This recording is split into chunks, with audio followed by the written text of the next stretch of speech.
Today is my birthday and mga langga, kakatapos ko lang maghilamos. Kagabi ako naligo para yung buko hindi nabasa ngayon dahil ayokong dinadry yung buko using yung dryer. Yung baby ko yan dito. But, mga langga, I've been using this. Yeah, mommy. YGB na Rejuve set for more than a month. I think 1 month and 2 weeks to be exact. Pero hindi ko na siya ginagamit every day. As you can see, hindi pa to bukas kasi yung unang ganito ko, hindi pa siya ubos. I mean, yung sunscreen ubos na siya. Pero you can purchase naman a sunscreen from YGB brand as well. Pero yung ubos lang dito is yung sunscreen. Yung sabon ko, konti na lang siya. Yun yung ginagamit ko everyday. Yung toner and yung aking Rejuve set, hindi ko siya ginagamit everyday pagkatapos ng 1 month. So, ginagamit ko na lang siya after 2 days. Yan, naglalagay ako every night lang, hindi na in the morning. So, eto na yung result natin after 1 month and 2 weeks na paggamit nito. And this is our outfit for today. Timing na bago kami umalis, dumating na yung delivery ko galing sa Pinas. Kaya mga langga, meron tayong mga bagong stocks ng YGB na mga products. Si Mike pala yung kumukuha ng video, kasama niya si baby sa car. Kasi ilala ko na lang sana yung bahay, pero naabutan pa ako ng driver ng DHL. Anyway, ngayon andito na tayo sa cafe kung saan kami ay magbabrunch. Dapat breakfast lang to kaso matagal kaming nakaalis ng bahay kaya ngayon inabot na ng brunch time. First time naming makakain dito sa lugar na to mga langga. Malapit lang to sa amin. Actually, dahil nga kakalipat lang namin sa area na ito, hindi pa namin na-explore ang buong lugar. We are having birthday breakfast dito sa... Ay, brunch na siya kasi malapit nang mag-11. So, ito ay isang bahay, isang lumang bahay na ginawa nilang cafe at ito yung mga binibenta nila dito. Pagdating namin dito, medyo punuan siya. Maraming mga tao na kumakain ngayon. That is one sign na masasabi mo na masarap yung mga pagkain nila. Nauna nang dumating ang mga inumin na in-order namin at itong chocolate brownie. Matagal-tagal na akong hindi nagkakape mga langga. So, tinigil ko na muna siya kasi palagi talaga ako nagpapalpitate at nag-worsen yung aking insomnia. Matagal na nga akong merong insomnia simula pa nung nasa high school pa yata ako. Kaya ngayon, tinigil ko na muna yung pag-inom ng kape or ng mga caffeinated na mga drinks. Anyway, dumating na nga yung mga pagkain na in-order namin. Dahil nga uminom ako ng Shepo Apo before kami umalis, medyo busog talaga yung pakiramdam ko. Kaya yung in-order ko na lang ay yung kanilang pancake na hindi ko pa naubos. Dito pala sa garden nila, meron silang crab apple at iba pang mga prutas at mga gulay. Tinikman ko nga yung crab apple at maasim-asim siya pero masarap. Let's go for a walk. Maglalakad-lakad sana kami kaso wala naman palang park na malapit dito kaya nag-decide na lang kami na umuwi na sa bahay. At pagdating nga namin sa bahay, nasikaso ko na yung DHL na package. Pasensya na if medyo madumi yung background ko mga langga ha kasi hindi pa nga kami nakapaglinis, umalis kami diretso kanina. Anyway, ito yung dumating ngayon. We have a lot of stocks ng Shepo Apo mga langga kasi best seller talaga namin ito. New packaging ng YGB soap. Kung nakagamit na nga kayo ng YGB Beauty White Soap, alam niyo kung ano yung pinagkaiba ng bago nilang packaging sa old packaging nila. Pagkatapos kong mag-asikaso ng mga orders for today mga langga ay nagpahinga muna kami, natulog kami ni baby, tapos nagising na si baby ng mga 7:30 PM. So, it's my birthday today. Nag-breakfast kami kaninang umaga sa labas and then ngayon ay magdi-dinner kami.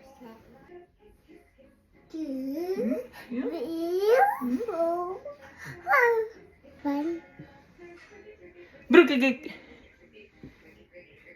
Brugigig.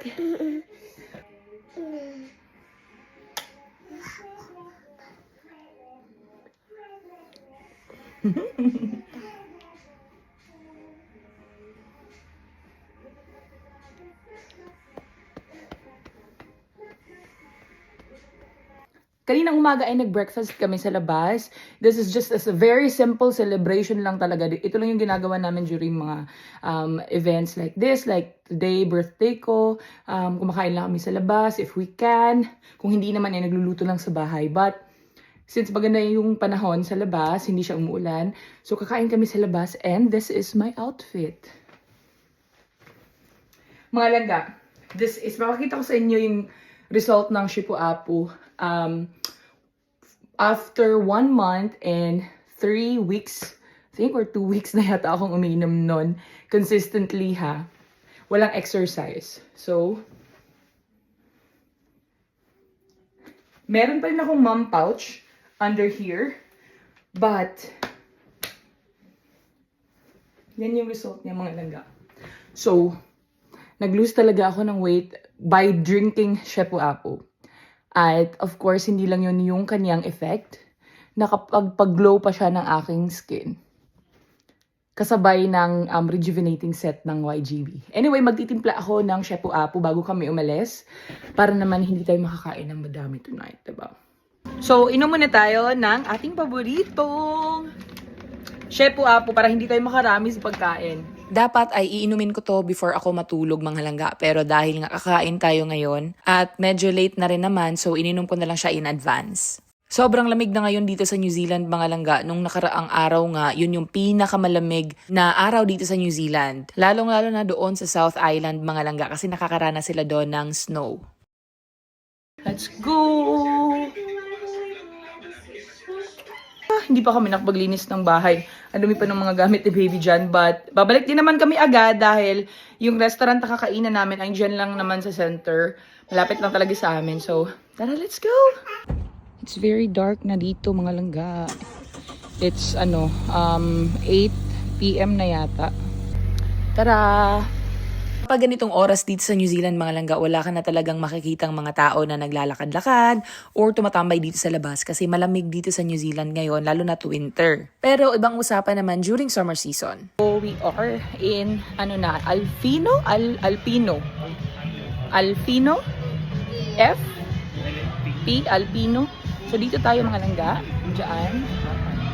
Mabuti na lang at nakapag-book na si Mike ng reservation kasi punuan itong lugar na to mga langga. Lalong-lalo na during summer season. Isa itong Italian restaurant mga langga at ito yung mga binibenta nila. Kapag kumakain kami sa ganito mga langga, yun bang merong appetizer, main dish, dessert, and stuff like that, sinasabay namin lahat. Can we get everything all together? Yeah, sure. Like the mozzarella bites with everything as well? Yes. Thank you.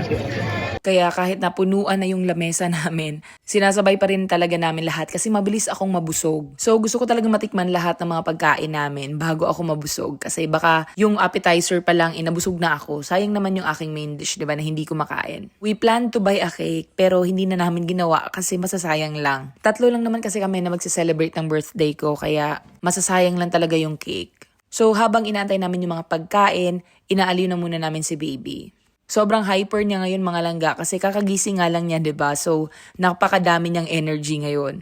Yung in-order ko palang drink ay itong 0% na alcohol na cider. Tapos tinikman ko siya, medyo pangit yung lasa niya but kailangan natin yung panagutan. Si Mike naman ay umorder nitong top beer at tinikman ko siya and masarap yung top beer nila dito mga langga. Kapag umiinom kasi ako ng may alcohol content, napakabilis kong mapagod at hindi ako pwedeng makatulog pagdating sa bahay dahil napakarami ko pang gagawin. Hindi nagtagal, dumating na yung mga in-order namin. So yung in-order ko itong kanilang tiger prawn. May kasama na siyang 2 slice ng ciabatta bread. Madami yung portioning nila. Tapos umorder din kami ng pizza. Ganitong type ng pizza yung paborito ng asawa ko. Yun bang thin. Tapos umorder si Mike nitong medium rare na beef steak. Ako personally, hindi ko kayang kainin yung ganyang klaseng pagkaluto ng beef steak. Masarap yung beef steak pero gusto ko yung medium well or well done. Anyway, tikman natin itong kanilang cheese bites. Gusto ko sana yung merong jalapeno, tapos merong mozzarella. Pero wala sila nun, kaya ito na lang mozzarella cheese bites. At grabe, sobrang sarap mga langga. Napakasarap kasi mainit-init pa siya. Anyway, sabi ko nga kay Mike na sige kainin mo na yung steak kasi gusto kong makita at gusto kong malaman kung ano yung lasa niya. Pero hindi ako yung kakain kasi hindi ko siya talaga caring kainin. Yang ganyang kadaming portion ng steak mga langga, yan ay 44 New Zealand dollars. Worth it naman siya kasi nga sabi ng asawa ko masarap daw. Is it? Nami? Yung in-order ko naman ay tiger prawn. Hindi ko ma-pronounce yung pangalan nito.